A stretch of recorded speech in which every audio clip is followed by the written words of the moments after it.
In this guide, I'm going to show you how to screen record on iPhone 13 Pro or iPhone 13 Pro Max. This is Aiden from JustBoz, and before we get into this guide, make sure to like the video and subscribe to the channel with all notifications on. It really does help with the channel and it lets us know that you want more content like this, so we greatly appreciate it. If at any point throughout this guide you did have any questions, just ask them down in the comment section below and we can help you out further. I'm going to be doing my best to reply to every single comment down there.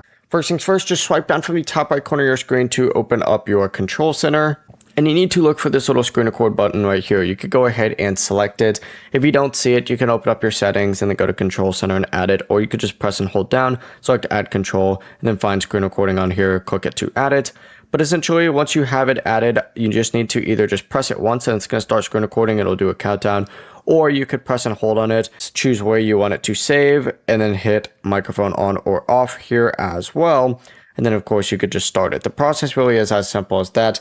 To stop it, you just have to hit it again and it'll stop that screen recording and save to wherever you set the save location. Before you do leave, make sure to like the video and subscribe to the channel with all notifications on. It really does help with the channel and it lets us know that you want more content like this. We'd greatly appreciate it. And if at any point throughout this guide you did have any questions, just ask them down in the comment section below and we can help you out further. I'm going to be doing my best to reply to every single comment down there. Peace.